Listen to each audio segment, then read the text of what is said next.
I never thought that coming home from my morning walk would end with me watching strangers carry my life away in boxes. My son sold my $3 million apartment without telling me.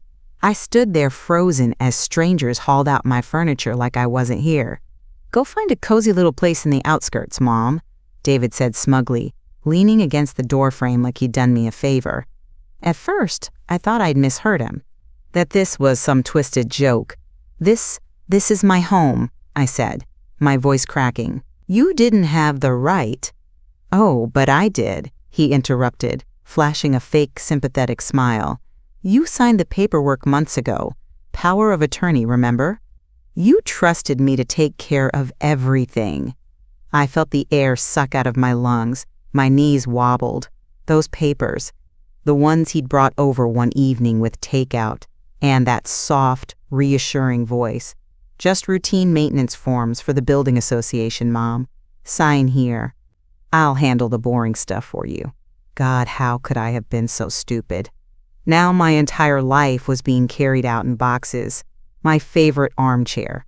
The lamp my late husband bought me for our first anniversary. Even the little porcelain bird I'd kept on the windowsill for 27 years. I tried to step forward, to say something. Anything. But one of the movers brushed past me with a box labeled "Master Bedroom." He gave me a fleeting look, a mix of pity and discomfort. David held out the check like it was a gift. $15,000. That should be plenty for a little one-bedroom place out in the suburbs. You'll love the quiet. I looked down at the paper trembling in my hand. $15,000. For a $3 million apartment. For my life. I clutched the crumpled check in my hand, my knuckles white, my fingers trembling so hard the paper shook. "This is my home, David," I whispered, my throat raw. "Do you even understand what you've done?" David didn't flinch. He just stood there leaning against the doorframe, scrolling on his phone like none of this mattered. "I understand perfectly," he said flatly. "I saved you from yourself. You couldn't handle this place anymore." The words hit me like a slap. "You had no right," I said, my voice breaking. David finally looked up, his expression infuriatingly calm. "Don't start, Mom. You signed the papers. You trusted me to manage things." Well, I managed. I opened my mouth, but nothing came out. I wanted to scream, to beg him to stop the movers, to undo this nightmare. But I could tell by the way he crossed his arms that he'd already decided.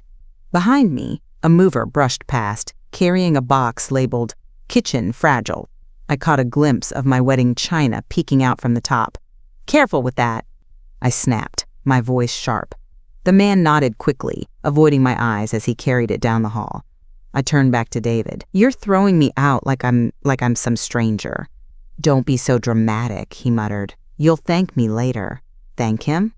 I felt my chest tighten, anger and heartbreak twisting into something I couldn't name. I stepped into the hallway, needing air, needing space. And that's when I saw them. Mrs. Reynolds from 4B was checking her mail, but her eyes darted to me, then away. Mr. Kim from 5A stood frozen by his door, his keys clutched in his hand. Even little Jessica from down the hall, holding her mother's hand, stared at me with wide, curious eyes. They all knew. They all saw. The humiliation burned hotter than any grief. This wasn't just David's betrayal. This was public. This was my neighbors watching me lose everything. "Go on, Mom," David called from behind me, his tone condescending. "Go check into a motel for now. You'll feel better once you've had some rest." A motel.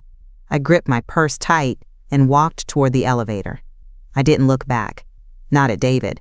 Not at my apartment. Not at the neighbors who couldn't even meet my eyes. Outside, the night air was sharp and cold. I stood on the sidewalk clutching that ridiculous check, staring at the glowing sign of a budget motel across the street. I had nowhere else to go. And as I stepped into the dim lobby and handed over my ID, one thought echoed in my mind like a drumbeat. I'm not done. Not yet. The motel smelled like bleach and stale air. I sat on the edge of the bed, clutching my purse like it was the only solid thing left in my life. The check David had given me lay on the nightstand, its edges wrinkled from how tightly I'd gripped it earlier. $15,000. A number that felt like an insult every time I looked at it. The room was dim, one flickering bulb in the corner and faded floral curtains that didn't quite block out the neon glow of the sign outside. I wasn't supposed to be here. This morning, I'd woken up in my apartment, the place I thought I'd grow old in. And now here I was, alone in a cheap motel room, trying to make sense of how everything had crumbled in a single day. But the truth was, the cracks had started long before today. I let my bag slide off my lap and rummaged through it, my hands shaking as I searched for something, anything that might give me answers. Receipts, a hairbrush, my reading glasses, and then my fingers brushed against a folded stack of papers at the bottom. My stomach churned as I pulled them out. Months ago, David had come over for dinner. He brought takeout and my favorite lemon pie. I remember him smiling as he handed me a pen and said, "Just some routine maintenance forms for the building, Mom. I'll handle the boring details for you." I didn't read them. I didn't even think to, because why would I?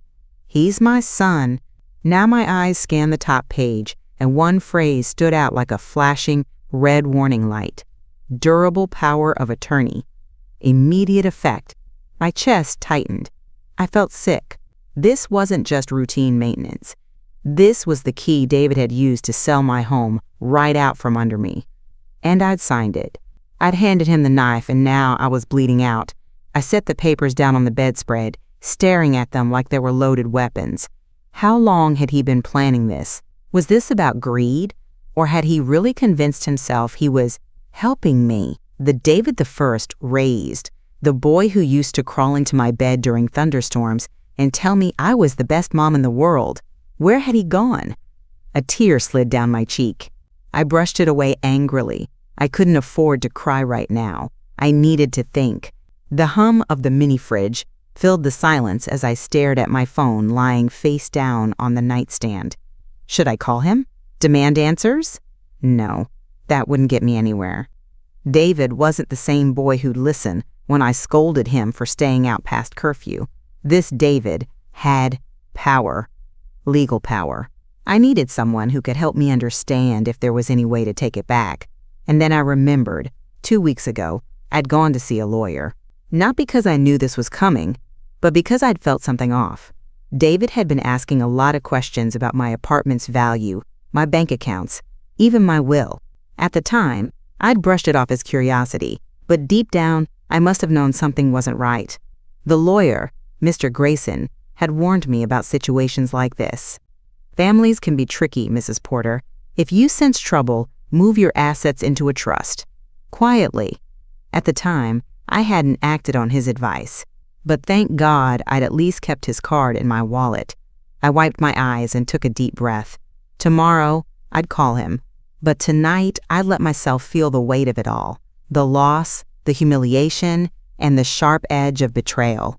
As I lay back on the stiff mattress staring at the ceiling, one thought rang louder than the buzzing motel sign outside. David thinks he's won, but he has no idea what I've been keeping from him. The papers lay scattered across the motel bed like pieces of a broken life. I stared at the words durable power of attorney until the letters blurred. David had outplayed me. He'd sold my home, pocketed millions, and tossed me a $15,000 check like a tip for good service. But as my tears dried on the stiff motel pillow, I remembered something David didn't know. 2 weeks ago, I'd gone to see a lawyer. It had been a gray Tuesday morning. I remember clutching my handbag tight as I walked into Mr. Grayson's office. Warm oak paneling lined the walls, and the air smelled faintly of coffee and leather. "Mrs. Porter," he said kindly, motioning to the chair across from his desk. "What brings you in today?" I hesitated. "It's probably nothing, but my son has been asking about my apartment, about my bank accounts. He says he's worried about me handling things alone." Mr. Grayson nodded slowly. Sometimes concern is genuine, other times. His voice trailed off. I fiddled with the clasp on my purse. "Do you think I'm overreacting?" He leaned forward, his eyes sharp. "You're not. Families can get complicated when there's money involved. I've seen it too many times." I told him about David offering to help with my finances, about the papers he'd asked me to sign for building maintenance. "Did you read them carefully?" Grayson asked. I shook my head, embarrassed. "He's my son. I trusted him." Grayson sighed. "That trust is admirable. But let's make sure you're protected in case he's thinking of more than helping." He laid out a plan. "Move my real assets into a private trust. Quietly. Without telling anyone, not even David. You'd still have full control, Mrs. Porter. But if someone tried to access these assets, they'd find an empty cupboard." At the time, I'd hesitated. It felt disloyal. But something deep inside whispered, "Do it." So I signed. Now, sitting in this dingy motel room staring at my ruined life, I realized that decision might have saved me. David thought he'd taken everything. He didn't know the apartment had already been transferred out of my name. He'd sold an empty shell. And the money from my portfolio? Untouchable. I picked up Mr. Grayson's card from my wallet, running my thumb over the embossed letters. My heart still pounded, but for the first time all night, I felt a flicker of power. I wasn't as helpless as David thought. The clock on the nightstand blinked 2:14 a.m. I lay back on the stiff mattress, staring at the cracked ceiling. Tomorrow, I'd call Grayson. I'd explain what happened and ask him to confirm the trust was still airtight.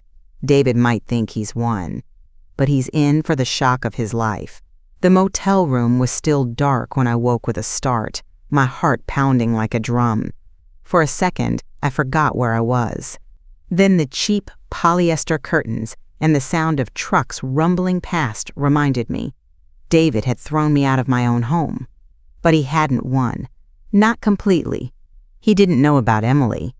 3 days before this nightmare began, I was sitting in Mr. Grayson's office with my granddaughter across from me. Emily's long brown hair was pulled into a loose bun, and her glasses kept slipping down her nose as she flipped through the paperwork. "Grandma," she whispered, her voice tight, "are you sure you want to do this?" "Yes," I said firmly. "It's time." I glanced at Mr. Grayson, who gave me a reassuring nod. We'd spent weeks preparing this.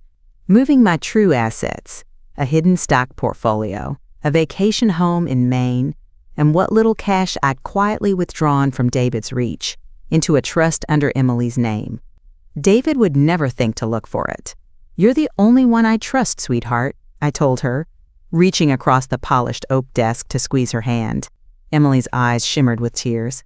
"I don't know if I'm ready for this kind of responsibility." I gave her a sad smile. "Emily, you're the only one in this family who hasn't tried to take something from me." I didn't say David's name. I didn't have to. Emily knew. She'd seen the way he spoke to me at family dinners, the way he'd roll his eyes when I struggled with my phone, the way his wife treated me like I was an inconvenient old relic. "Grandma, if he finds out—" "He won't," I said, my voice steely. "As far as David knows, my only asset is that apartment." Now, sitting on the edge of a sagging motel bed, I felt a shiver run through me. Emily was my last lifeline. I reached for my phone, my thumb hovering over her contact. It was late, almost 5 a.m., but I didn't care. If David could betray me in broad daylight, I wasn't going to apologize for needing help in the middle of the night. Before I could press call, my phone buzzed. Unknown number. My stomach dropped. I let it ring, staring at the screen. The call ended, then started again. Was it David? Was he already trying to find me? The phone went silent. I set it down slowly, gripping the mattress until my knuckles turned white. "Stay calm," I told myself. First, I had to make sure Emily was safe and that the trust was still out of David's reach. Then I'd figure out how to fight back. I took a deep breath and whispered into the dark motel room. "David thinks he's clever, but he doesn't know what's coming." The motel room was still and silent, except for the low hum of the mini-fridge. I sat on the edge of the bed, gripping my phone. The dim light of dawn slipped through the curtains, painting the walls a muted gray. My thumb hovered over Emily's name in my contacts. Would she even answer? Or would she see her grandmother's name pop up before sunrise and think it was just another one of my checking in calls? I swallowed hard and hit call. "Grandma?" Her voice was groggy, but hearing it made my chest tighten with relief. "Emily," I whispered, trying to keep my voice steady. I need to tell you something." "What's wrong?" she said instantly, her tone sharpening. "Are you okay?" "No," my voice cracked. "David sold my apartment. He gave me a check for $15,000 and told me to leave." There was a pause on the other end, a pause so heavy I thought she'd hung up. Then Emily spoke, her voice low and calm. "Grandma, don't worry. He's in for a surprise." I blinked, staring at the peeling wallpaper in front of me. "What do you mean?" "You don't have to fight him for that apartment," Emily said.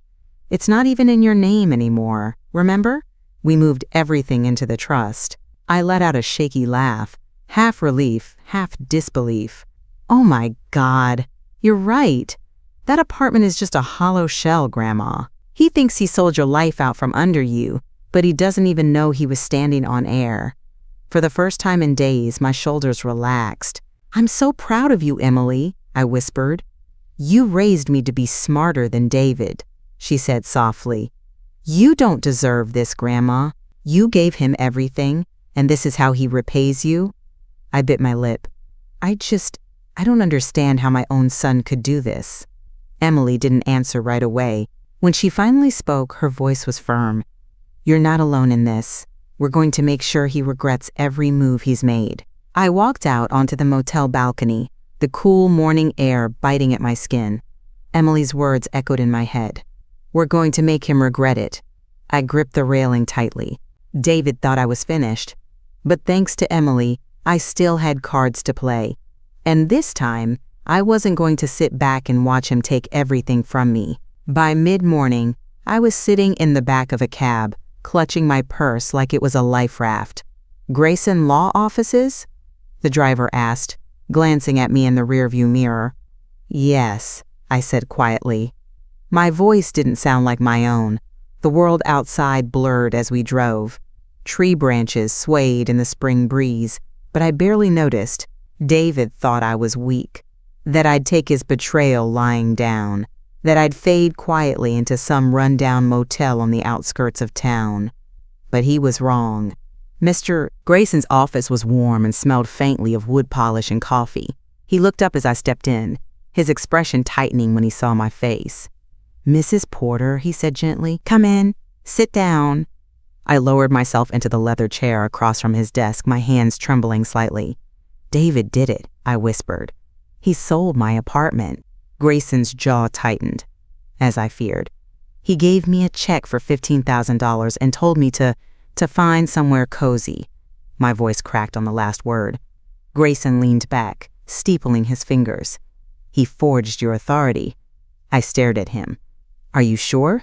"Positive," he said firmly. "You signed a power of attorney, yes, but only for certain property management tasks. Selling the apartment outright wasn't one of them. And even if it were, the transfer to the trust renders his sale invalid." My heart pounded. "So what can we do?" Grayson opened a drawer and pulled out a folder stamped injunction. "We're going to freeze the transaction, effective immediately. David won't see a single penny from this sale." My breath caught. "Can we really do that?" Grayson gave a small, reassuring smile. "Mrs. Porter, this isn't my first case of familial betrayal. Let's make sure it's your last." I signed the papers with hands that no longer shook. Each stroke of my pen felt like reclaiming a piece of myself. The last document was stamped and sealed with a heavy thud that echoed in my chest. Grayson slid it into an envelope. "This goes to the county clerk today. By this evening, David will hit a brick wall." I let out a slow breath I hadn't realized I was holding. Stepping outside, the wind whipped my hair across my face. I clutched my coat tighter and walked slowly down the sidewalk, the sealed envelope still warm in my hand. I should have felt triumphant. But instead, a cold shiver ran down my spine. Because I knew David. He wasn't going to let this go quietly. The wind was sharp as I stepped out of Grayson's office, clutching the sealed injunction papers like they were a shield. For the first time in days, I felt the faintest flicker of control returning. David wasn't going to get away with this. But as I walked down the street, my phone buzzed in my purse. David. My stomach dropped. I let it ring once, twice, 3 times. Then, with a deep breath, I answered.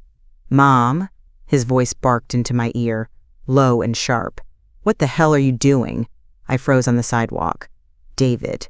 I tried to keep my voice calm. "You forged my authority. You had no right to sell my apartment." There was silence on the other end, and then a cold laugh. "Forged?" he said mockingly. "You're confused, Mom. You signed those papers months ago. I'm just doing what's best for you." "Best for me?" My voice cracked. "You sold my home, David. You're stealing from me." He sighed, his tone dripping with condescension. "You're old and overwhelmed. No one's going to believe you. Not the courts, not the neighbors, not even Emily if I talk to her." My grip on the phone tightened until my knuckles turned white. "Don't you dare bring Emily into this," I hissed. David's voice dropped lower, icy and threatening. "Don't push me, Mom. You don't want to make me your enemy. You have no idea what I'm capable of." He hung up. I stood frozen, staring at my reflection in a shop window. The woman staring back at me didn't look like someone's mother. She looked like prey. I felt exposed. Alone. If David had gone this far, who's to say he wouldn't come after me next? The motel wasn't safe anymore. I needed to get out of town, somewhere he wouldn't think to look. Emily.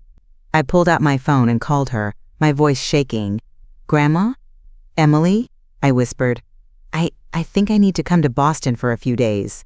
As I boarded the train an hour later, I watched the city fade into the distance. David thought he'd broken me, but he was about to learn I wasn't done fighting. Not by a long shot. The train ride to Boston felt endless. I spent the entire trip staring out the window, clutching my purse like it contained my entire existence. In a way, it did. My wallet, my phone, the trust documents, and the last scraps of dignity David hadn't managed to steal. By the time I reached Emily's college, my hands ached from gripping too tight. Emily met me at the dorm entrance, her face pale but her eyes steady. "Grandma," she whispered, pulling me into a hug that made my chest crack open. "You're safe now." The guest room they'd given me was small but clean. A twin bed, a battered wooden desk, and a little armchair by the window. It wasn't home, but it wasn't that motel room either. Emily brewed us tea in her tiny kettle and handed me a steaming mug. I wrapped my fingers around it, grateful for the warmth. "Tell me everything," she said gently. So I did. I told her about the movers, about David's smug smile, about the check he'd shoved into my hands like hush money, and about the phone call where he'd told me I was old and confused. Emily's hands tightened around her mug. "He's disgusting," she said flatly. I stared into the tea, watching the steam curl and fade. "Emily," my voice cracked, "do you think he was always this cold? Or did I miss the signs?" Emily looked at me, her face softening. "You didn't miss anything, Grandma. You believed in him. You raised him to believe he could always come to you. That's not weakness. That's love. He chose to twist that." Her words stung, but in a way that felt like truth settling into an open wound. We sat in silence for a while, the only sound the faint hum of a radiator kicking on. I kept replaying David's words in my head. "You don't want to make me your enemy." Maybe he'd always been my enemy, and I was just too blind, or too hopeful, to see it. Emily reached over and squeezed my hand.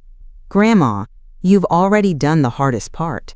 You protected your real assets before he could touch them. That trust is airtight." I nodded slowly. "But he won't give up. Not without a fight." "Then we fight back," Emily said firmly.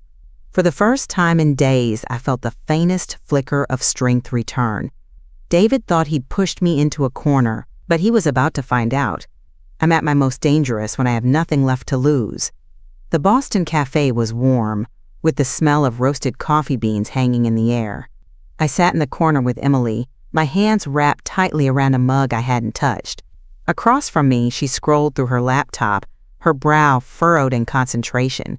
"Grandma," she said softly, "Mr. Grayson filed the fraud lawsuit this morning. David's sale is officially frozen."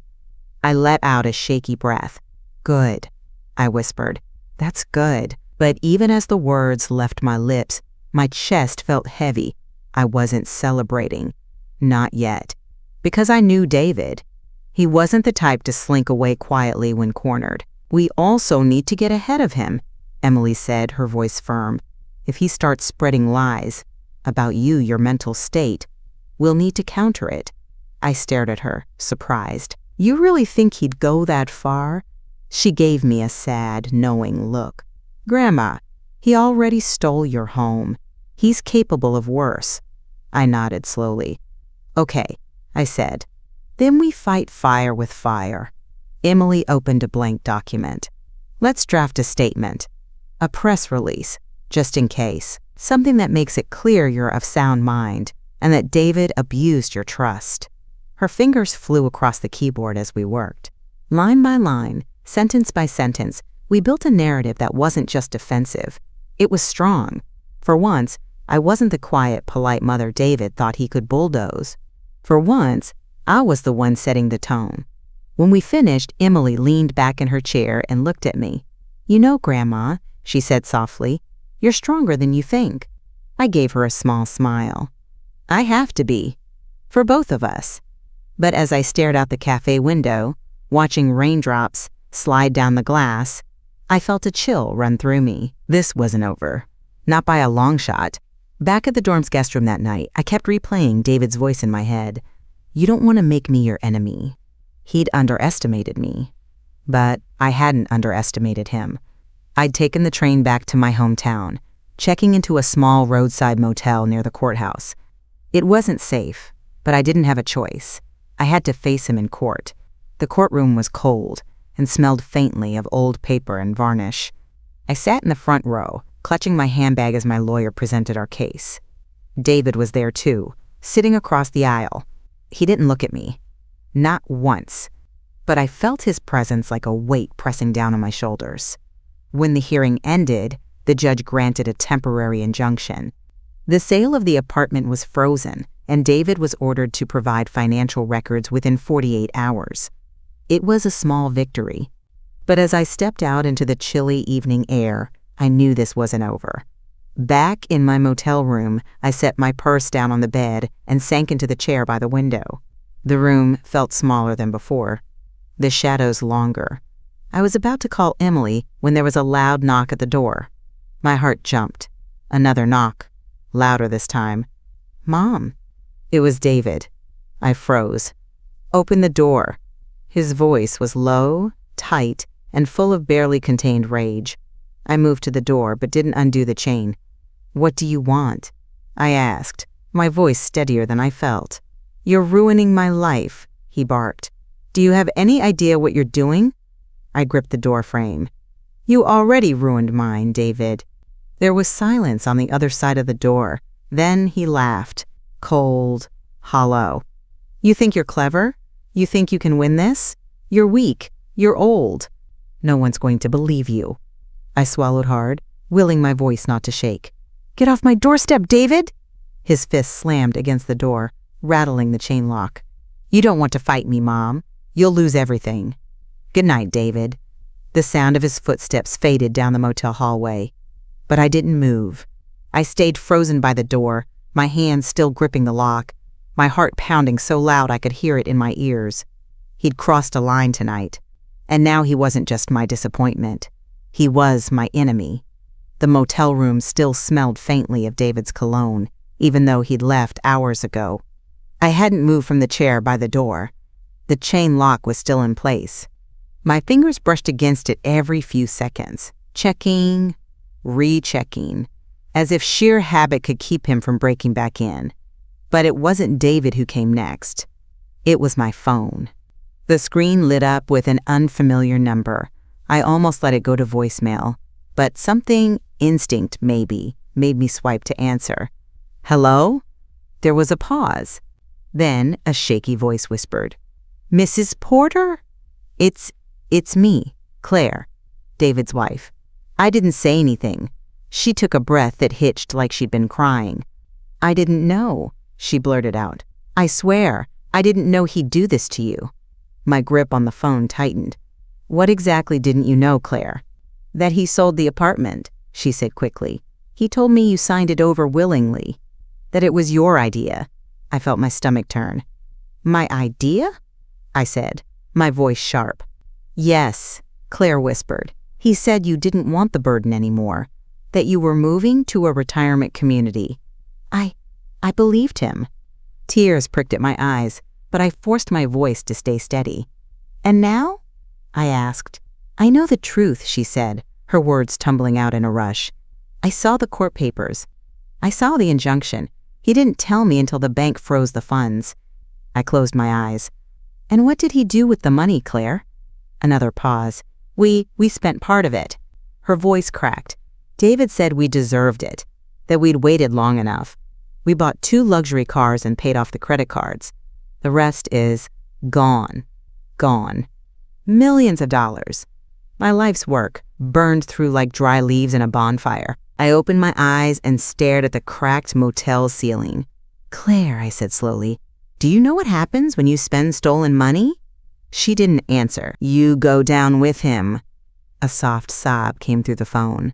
I just wanted you to know, she whispered. I'm so sorry, Mrs. Porter. I didn't mean... I hung up. The room felt even smaller now. David wasn't just greedy. He wasn't just reckless. He was dangerous. And tomorrow, I'd face him in court. The courthouse smelled of old wood and coffee.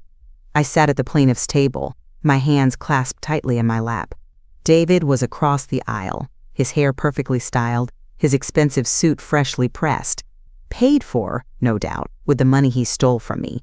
He wouldn't look at me. Your Honor, David's lawyer began smoothly, this case is nothing more than a tragic misunderstanding. Mrs. Porter is an elderly woman under immense stress. She signed over power of attorney willingly, and now she doesn't remember. I felt my stomach twist as the words sank in. Senile. They were painting me as senile. She's confused, the lawyer continued. We have text messages and witnesses confirming she discussed downsizing. My client acted in her best interests. David nodded solemnly, like the dutiful son they were trying to sell to the court. My lawyer, Mr. Grayson, stood calmly. With all due respect, Your Honor, Mrs. Porter is not confused. He handed a thick folder to the bailiff. These are her medical records from the last 6 months, certified by her physician. Mrs. Porter is of sound mind and fully capable of managing her affairs. The judge flipped through the papers, her expression unreadable. Grayson continued, his voice steady. In these, he pulled out another set of documents, holding them up for the court to see, are the forged authorizations my client never signed. We had a handwriting expert analyze them. The signatures don't match. The courtroom went still. David shifted in his seat. His lawyer's smooth facade faltered. Your Honor, Grayson said firmly, this was not an act of care or concern. It was deliberate fraud, elder financial abuse, plain and simple. The judge set the folder down with a soft thud. She turned to David, her eyes sharp. Mr. Porter, you are hereby ordered to repay all funds from the sale and barred from managing your mother's affairs going forward. Any further attempts will result in criminal charges. I didn't move. I didn't cry. I just sat there as David's face went pale, his jaw tight, his hands clenching in his lap. He'd lost, and for the first time I wasn't the one shrinking in my seat. As I walked out of the courtroom, my heels clicking against the polished floor, I felt the weight of 27 years begin to lift, but the victory didn't feel sweet. It felt hollow. The courthouse doors swung shut behind me with a hollow thud. Outside, the air was sharp and bright, but I barely felt it. People rushed past on the steps, lawyers, families, jurors heading home, but I stood frozen, clutching the railing like it might keep me from collapsing. David hadn't looked back, not once. He'd stormed out of the courtroom as soon as the judge gave her ruling, his footsteps echoing like gunshots. I didn't call after him. What was there left to say? I sank down on the cold stone steps, my knees trembling under me. For a moment, I didn't care who saw. I pressed my hand over my mouth, but the sob broke free anyway. It wasn't about the money. It wasn't about the apartment. It was about David, the little boy who used to crawl into my bed after a nightmare, whispering, "Don't worry, Mommy, I'll protect you." The teenager who hugged me tight the day he got his college acceptance letter. The man who stood next to me at his wedding, smiling nervously as I pinned his boutonniere. Where had he gone? Was he ever really there? Or had I been loving a version of him that only existed in my head? A passing stranger glanced at me, hesitated, then kept walking. I wiped my tears with the back of my hand, forcing myself to sit up straighter. This wasn't the time for weakness. Not here. Not now. I pulled my coat tighter around my shoulders and stared out at the street below. David thought he could take everything from me and leave me hollow. And in a way, he had. But what he didn't know was that I still had one weapon left. Myself. 2 days later, I sat in my lawyer's waiting room, the air thick with the scent of fresh coffee and polished wood. I was flipping through a magazine I wasn't reading when the door slammed open. "Mom?" David stood there, his face pale and tight, his expensive jacket rumpled like he'd slept in it. For a moment, neither of us moved. Then he stepped forward, his voice low and desperate. "Mom, please, we need to talk." Mr. Grayson emerged from his office, his expression hardening when he saw David. "She's here for legal business," he said flatly. "If you're not a client, you'll need to leave." David ignored him. "Mom," he said again, his voice cracking now. I was desperate. I didn't mean for it to go this far. I thought we could fix it later. I stood slowly, my knees steady. "Fix it?" I said, my voice calm. "You sold my home. You stole my money. You lied about me being senile." He flinched like I'd slapped him. "I know," he whispered. "I know I messed up. But I need your help now." "Help?" "Yes," he said quickly. "The judge froze everything. We have debts, Mom. If you don't step in." I raised a hand, and the words caught in his throat. "David," I said coldly, "I spent 35 years sacrificing for you. I gave you everything: love, money, trust, and you betrayed me in the cruelest way possible." His lips parted, but no sound came out. "You didn't just take my home," I continued, my voice rising. "You took the boy I raised and twisted him into this man standing in front of me now, and I don't recognize him anymore. Mom, no." I took a step closer, my heels clicking against the tile. "You'll need someone else to manipulate now, because I'm done." For the first time, I saw fear in his